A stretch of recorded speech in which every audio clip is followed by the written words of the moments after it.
Hello friends, स्वागत है आपका हमारे इस यूट्यूब चैनल विपुल एकेडमी पर। देखिए, आज की वीडियो का टॉपिक है वैद्युत द्विध्रुव की अक्षीय स्थिति में वैद्युत विभव।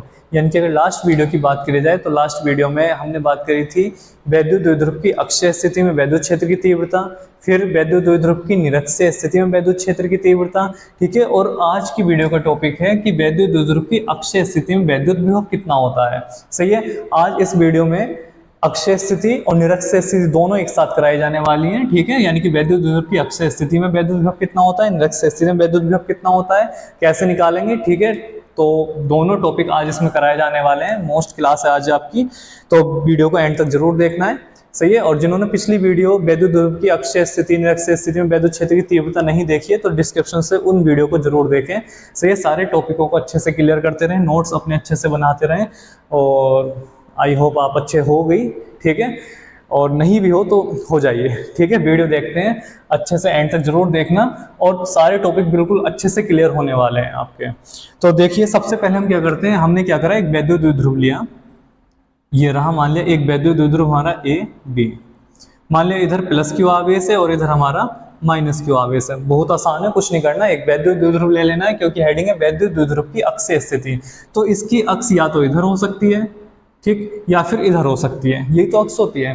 ठीक, तो वैद्युत द्विध्रुव की अक्षीय स्थिति में वैद्युत विभव, तो हमें वैद्युत विभव निकालना है। तो इसकी लंबाई कितनी होती है, वैद्युत द्विध्रुव की लंबाई होती है 2L। दूरियां ली जाती है मध्य बिंदु से। मध्य बिंदु मान लिया O ले लिया, तो यहाँ मध्य बिंदु है, तो ये वाली दूरी L हो गई और ये वाली दूरी भी L हो गई है। जिन्होंने पिछली वीडियो देख रखी है उनके लिए कुछ भी नहीं है, बहुत आसान है, और जिन्होंने नहीं देख रखी वो ध्यान से देखते रहिए, बहुत आसान है वाकई में। ठीक है, तो मध्य बिंदु O से R दूरी पर एक स्थित बिंदु P ले लिया, ये रहा, जिस पर हमें वैद्युत विभव ज्ञात करना है। अब जो वैद्युत विभव है वो हमारी एक अदिश राशि है, तो इसमें ध्यान रखना, वैद्युत क्षेत्र की तीव्रता में हम माइनस प्लस कुछ भी हो आवेश प्लस में ही लेते थे, माइनस वाले को छोड़ देते थे। लेकिन ये विभव हमारी एक अदिश राशि में आता है, तो इसलिए माइनस है तो माइनस के साथ लिया जाएगा, प्लस है तो प्लस के साथ लिया जाएगा। क्यों? क्योंकि विभव हमेशा ऐड होगा। ठीक है, वैद्युत क्षेत्र की तीव्रता में डायरेक्शन चलती थी कि अगर सेम डायरेक्शन में तीव्रता है तो जोड़ देंगे, अपोजिट है तो घटा देंगे।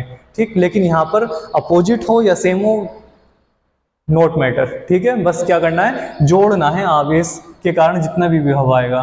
तो देखिए क्या लिखना है आपको, ये इतना सा चित्र बना लेना है और लिखना है कि माना ए भी एक वैद्युत द्विध्रुव है, ठीक, जिसके मध्य बिंदु O से R दूरी पर, जिसके मध्य बिंदु O से R दूरी पर स्थित बिंदु P है, जिस पर हमें वैद्युत विभव ज्ञात करना है। सही, इतना आपको लिखना है जो मैंने आपको बोला। फिर उसके बाद इस प्लस क्यू से बिंदु P तक की दूरी देखिए, तो टोटल दूरी कितनी है R, ये दूरी है L, तो यहाँ से यहाँ तक की दूरी हो जाएगी R माइनस L, यानी कि टोटल में से इतने को घटा दें तो ये आ जाएगा R माइनस L आ जाएगा हमारा। अगर माइनस क्यू आवेश से बिंदु P तक की दूरी देखें यहाँ से यहाँ तक, तो कितनी हो जाएगी, मध्य बिंदु तक है R, ठीक, यहाँ तक है L, तो टोटल हो जाएगी R प्लस L। कोई दिक्कत नहीं है, बहुत आसान सी बातें हैं।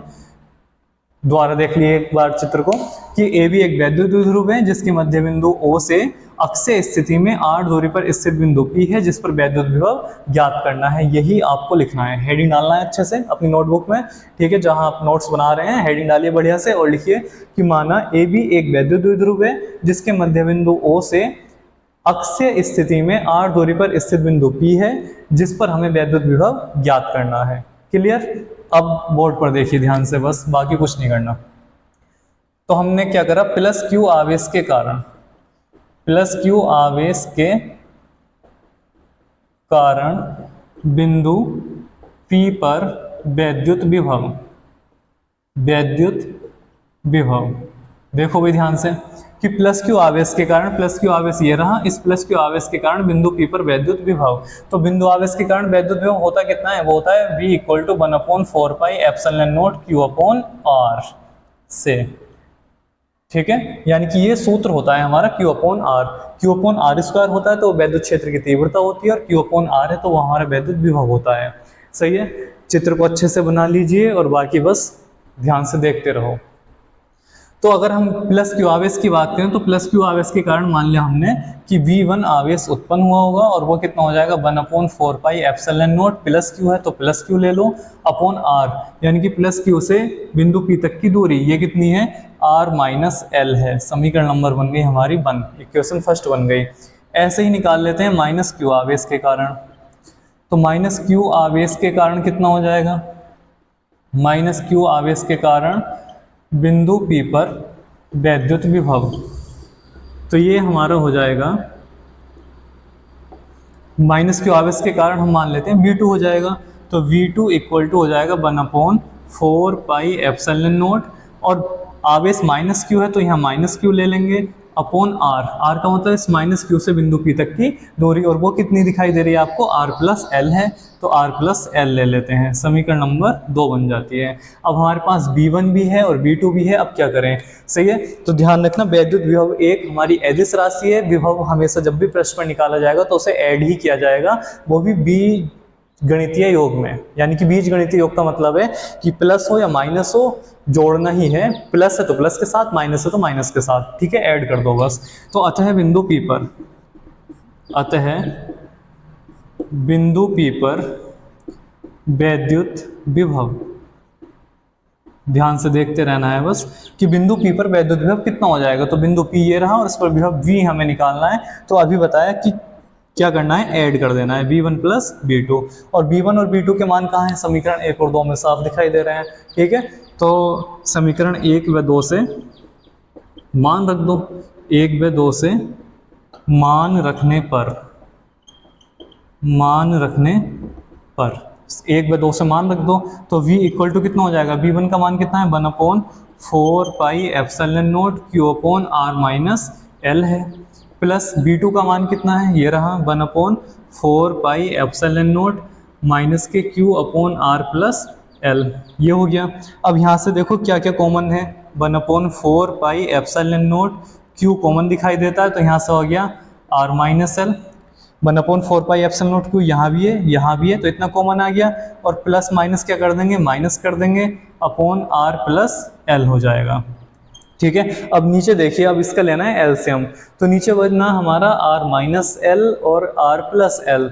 तो अगर इसके एलसीएम की बात करें तो एलसीएम कितना आ जाएगा, तो ये हो जाएगा 1/4 पाई एप्सिलॉन नॉट Q, इसका एलसीएम हो जाएगा R square minus L square, ठीक है। A माइनस बी और A प्लस बी की गुणा करते हैं तो क्या बनता है, A square minus B square, तो ऐसे R square minus L square हो जाएगा, ये वाला पद इधर आ जाएगा, ये वाला उधर पहुंच जाएगा, तो ये हो जाएगा R plus L minus R minus के L, ठीक है। ये इधर गुणा कर देगा, माइनस से बीच में माइनस आ गया, ये उधर गुणा कर देगा, R माइनस L बन जाएगा। यहाँ तक किसी को कोई दिक्कत नहीं होगी, ठीक है। अब क्या करना है, अब बस इसे सोल्व करना है, ठीक। तो देखिए इधर देख लेते हैं, तो ये हो जाएगा V equal to 1/4 pi epsilon not, 1/4 pi epsilon not Q, और ये क्या हो जाएगा आपका, ये हो जाएगा R plus L minus R, और माइनस माइनस प्लस के L, और नीचे क्या चल रहा है, R square minus L square, minus minus minus और प्लस वाले पद एक दूसरे को कैंसिल कर देंगे। अब क्या बचा हमारे पास, V equal to 1/4 pi epsilon not Q into L, और L कितना हो गया 2L upon R square minus L square हो गया। अब ये देखिए Q इंटू 2L क्या होता है कि चूंकि P इक्वल टू होता है Q इंटू 2L, याद आया। वैद्युत द्विध्रुव आघूर्ण, वैद्युत द्विध्रुव आघूर्ण क्या होता है कि वैद्युत द्विध्रुव के किसी एक आवेश और वैद्युत द्विध्रुव की लंबाई, लंबाई कितनी होती है वैद्युत द्विध्रुव की 2L, ठीक है, कि वैद्युत द्विध्रुव के किसी एक आवेश और वैद्युत द्विध्रुव की लंबाई 2L के गुणनफल को वैद्युत द्विध्रुव आघूर्ण कहते हैं। तो Q इंटू 2L क्या बन गया, P बन गया, तो इसलिए ये हो गया V equal to 1/4 pi epsilon not, और ये बन गया हमारा P upon R square minus L square, ठीक। अब वही बात, ये L स्क्वायर, L क्या है, L है ये वाली दूरी, और R क्या है, R है यहाँ से यहाँ तक की दूरी, ठीक है। तो L क्या है, छोटा है, तो L छोटा है R से, जिसकी तरफ को ये वाला मुंह खुल जाता है ना, ध्यान रखना, वो बड़ा हो जाता है। तो L स्क्वायर तो और भी ज़्यादा, छोटा हो जाएगा आर स्क्वायर से, ठीक है। वही बात कि 2 छोटा है 5 से, 2 का वर्ग हो गया 4 और 5 का हो गया 25, 25 और 4 में बहुत ज़्यादा डिफरेंस है। ऐसे ही इस 4 को इसके सामने नगण्य लगभग मान सकते हैं। तो हम क्या करेंगे, एल स्क्वायर को नगण्य मानने पर, सही है, मानने पर, तो एल स्क्वायर को नगण्य मानेंगे तो एल स्क्वायर को छोड़ देंगे, तो क्या आ जाएगा वैद्युत विभव हमारा V equal to 1/4 pi epsilon not P upon R square, इतने वोल्ट, खत्म। सही है, यानी कि वैद्युत द्विध्रुव के कारण अक्षय स्थिति में जो वैद्युत विभव आता है हमारा, वो आता है V equal to 1/4 pi epsilon not P upon R square. सही है, ध्यान रखना है अच्छे से। तो इसका स्क्रीनशॉट ले लीजिएगा या अच्छे से नोट्स वगैरह जो आप बना रहे हो अच्छे से नोट कर लीजिएगा और वीडियो को पॉज करके देख लेना कहीं कोई दिक्कत है तो, ठीक है। बाकी कहीं कोई दिक्कत होगी नहीं कि वैद्युत द्विध्रुव की अक्षय स्थिति में वैद्युत विभव हमें निकालना है, ठीक है, इलेक्ट्रिक पोटेंशियल हमें निकालना है। तो हमने क्या करा, एक वैद्युत द्विध्रुव ले लिया कि माना ए भी एक वैद्युत द्विध्रुव है जिसके मध्य बिंदु O से अक्षय स्थिति में r दूरी पर स्थित बिंदु P है जिस पर वैद्युत विभव ज्ञात करना है। एक बार हमने प्लस क्यू आवेश के कारण बिंदु P पर विभव निकाल लिया, इक्वेशन नंबर फर्स्ट आ गई, ठीक है। फिर माइनस क्यू आवेश के कारण बिंदु P पर विभव निकाल लिया, इक्वेशन नंबर 2 आ गई, ठीक। अब क्या करना है, क्योंकि विभव हमारा अदिश राशि है तो हमें विभव को ऐड ही करना है, यानी कि बिंदु P पर जब विभव निकालना है तो विभव को क्या कर दो, जोड़ दो। बस ध्यान रखना है बीजगणितीय योग करना है। बीजगणितीय योग का मतलब है प्लस है तो प्लस के साथ जोड़ लो, माइनस है तो माइनस के साथ जोड़ लो, ठीक है, ऐड ही करना है। तो v1 प्लस v2 करा तो v1 v2 के मान समीकरण 1 और 2 से उठा के रख दिए और बस कैलकुलेट किया, बाकी कुछ नहीं था। r से r कैंसिल हो गए, q इंटू 12 हमारा क्या बन गया, p, वैद्युत द्विध्रुव आघूर्ण बन गया। सही है, एल स्क्वायर को हम नगण्य मानकर छोड़ देते हैं तो p अपॉन आर स्क्वायर, यानी कि 1/4 pi epsilon not p upon R square आ जाती है वैद्युत क्षेत्र, वैद्युत विभव, ठीक है। यानी कि वैद्युत द्विध्रुव का वैद्युत विभव हमारा आ जाता है p अपॉन आर स्क्वायर और वैद्युत क्षेत्र की तीव्रता आई थी 2p अपॉन r⁻3। सही है, अक्षय स्थिति में सारे टॉपिक ध्यान रखते हैं, सब एक दूसरे से रिलेटेड है, एक दूसरे से जुड़े हुए हैं, ठीक है। वैद्युत द्विध्रुव हुआ, वैद्युत द्विध्रुव आघूर्ण हुआ, वैद्युत द्विध्रुव बलयुग्म आघूर्ण हुआ, वैद्युत द्विध्रुव के कारण अक्षय स्थिति हुई, ठीक है। अक्षय स्थिति में वैद्युत क्षेत्र की तीव्रता हुई, निरक्षय स्थिति में वैद्युत क्षेत्र की तीव्रता हुई और अब आपके सामने है वैद्युत द्विध्रुव की अक्षय स्थिति में वैद्युत विभव, ठीक है। अच्छे से इसे नोट कर लीजिए, इसका स्क्रीनशॉट वगैरह ले लीजिए। और अब बात करते हैं वैद्युत द्विध्रुव की निरक्षय स्थिति में वैद्युत विभव, ठीक है। अक्षय स्थिति में तो इतना हो गया, अब बात करेंगे हम, अब बात करने वाले हैं किसकी, निरक्षय स्थिति की, ठीक है। वीडियो को पॉज कर लेना अगर किसी ने नहीं करा हो तो। और अब जो है निरक्षय स्थिति पर हम बात करते हैं। देखिए निरक्षय स्थिति में क्या होने वाला है, और टॉपिक मोस्ट हैं सारे, अच्छे से इन्हें नोट करते रहना बस। अब आती है हमारी वैद्युत द्विध्रुव की निरक्षीय स्थिति, यानी कि निरक्षीय स्थिति में वैद्युत विभव। ठीक, निरक्षीय स्थिति में वैद्युत विभव कितना होता है भाई, अब हमें ये निकालना है। ठीक है, तो आपको अब हेडिंग डालना है अच्छे से, वैद्युत द्विध्रुव की निरक्षीय स्थिति में वैद्युत विभव। ठीक है, हेडिंग डाल लेना बढ़िया से। और बाकी अब चित्र देखिए भाई, ये चित्र माना ए भी एक वैद्युत द्विध्रुव है, ए बी एक वैद्युत द्विध्रुव है, एक तरफ प्लस क्यू आवेश है और एक तरफ माइनस क्यू आवेश है। ठीक, इसका मध्य बिंदु O है, मध्य बिंदु से R दूरी पर, क्योंकि निरक्षीय स्थिति है तो निरक्षीय स्थिति का मतलब अक्ष में तो है नहीं, निरक्षीय स्थिति है। ठीक है, अनुप्रस्थ पोजीशन है, तो इस बिंदु को नाम दे दिया हमने P, जिस पर हमें निकालना है वैद्युत विभव। बहुत आसान है और बहुत मोस्ट है, 1 नंबर में 2 नंबर में बहुत आता है, वैद्युत द्विध्रुव की निरक्षीय स्थिति में वैद्युत विभव बताइए या कितना होता है। ठीक है, सारे जितने भी क्वेश्चन है सब बताऊंगा, अभी वीडियो को देखते रहोगे एंड तक। अब देखो यहाँ से यहाँ तक की दूरी कितनी हो गई, L हो गई, और यहाँ से यहाँ तक की दूरी मध्य बिंदु से इस बिंदु तक की दूरी भी L हो गई। क्यों? क्योंकि टोटल दूरी कितनी होती है वैद्युत द्विध्रुव की, 2L होती है, पता ही है आपको।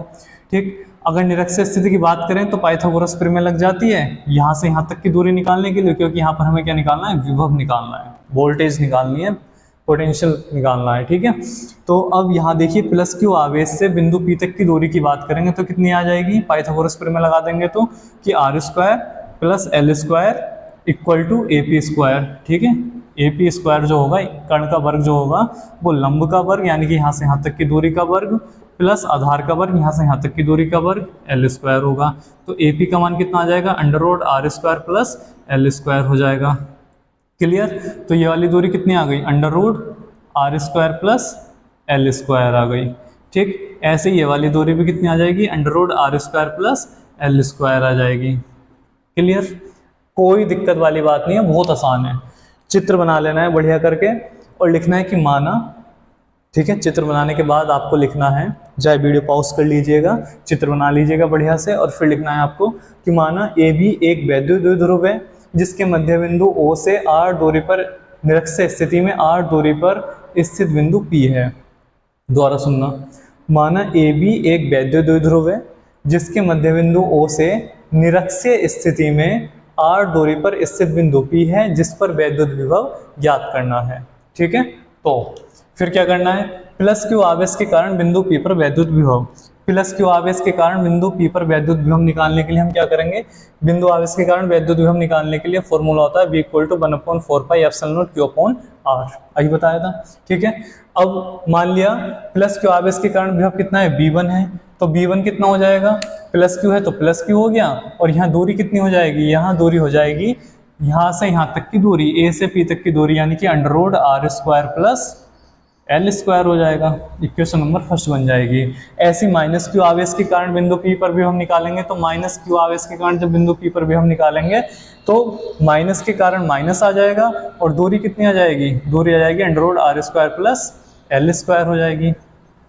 अंडर रूट में R square plus L square हो जाएगी, इक्वेशन नंबर 2 बन जाएगी। यानी कि यहाँ से यहाँ तक की दूरी हमने लिख दी under root R square plus L square. अब हमें क्या निकालना है कि भाई प्लस क्यू आवेश के कारण विभव ये आ गया, माइनस क्यू आवेश के कारण विभव ये आ गया। ठीक है, तो बिंदु P पर विभव कितना है टोटल, तो आपको बताया था विभव एक अदिश राशि है, विभव को हमेशा जोड़ा जाएगा जोड़ा जाएगा जोड़ा जाएगा, और वो भी बीजगणितीय योग में।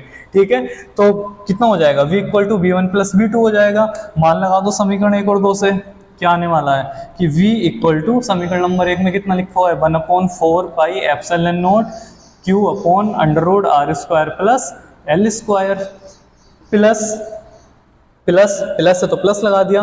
V2 का मान कितना है, 1/4 pi epsilon not minus Q/√R² plus L square. अब देखिए ये जितना पद है उतना ही पद ये है, बस अंतर इतना है ये प्लस में है, ठीक, और ये माइनस में है। तो ये माइनस इसमें प्लस में गुणा करेगा तो माइनस बना देगा, प्लस माइनस माइनस होते हैं, यानी कि x में से x को उठाओगे तो कितना आएगा, 0 आएगा। तो ये इससे क्या कर देगा, कैंसिल कर देगा, और v = कितना आ जाएगा, 0 आ जाएगा, 0 आ जाएगा। और ध्यान रखना है आपको, बहुत ज़्यादा मोस्ट है। ठीक है, बार बार एग्जाम में पूछा जाता है, 1 नंबर में या घुमा फिरा के पूछता है कि वैद्युत द्विध्रुव की निरक्षीय स्थिति में वैद्युत विभव कितना होता है, तो सदैव 0 होता है। विकल्पों में बहुत पूछा जा रहा है आजकल, ये ध्यान रखना। ठीक है, क्वेश्चन आता है कि वैद्युत द्विध्रुव की निरक्षीय स्थिति में वैद्युत विभव है, 4 ऑप्शन दे देगा, 3 में फॉर्मूले लिख रहे होंगे या कुछ वगैरह वगैरह दे देगा, 1 ऑप्शन देगा 0। तो वैद्युत द्विध्रुव की निरक्षीय स्थिति में वैद्युत विभव हमेशा 0 बनेगा। क्यों, क्योंकि ये अदिश राशि है, जितना प्लस क्यू के कारण है उतना माइनस क्यू के कारण है, प्लस माइनस एक दूसरे को कैंसिल कर देते हैं और विभव बन जाता है निरक्षीय स्थिति में 0। ठीक है, अक्षय में नहीं बनेगा, अक्षय में मान आता है, ठीक है, जो अभी पीछे कराया था। सही है, कितना आया था, 1/4 पाई एप्सिलॉन नॉट P/R², लेकिन यहाँ पर 0 बन जाएगा। ध्यान रखनी है बात। ठीक है, तो अच्छे से नोट कर लीजिए इसे। प्लस क्यू आवेश के कारण निकाल लो V1, माइनस क्यू के कारण निकाल लो, दोनों को जोड़ दो, कट जाएगा, 0 आ जाएगा।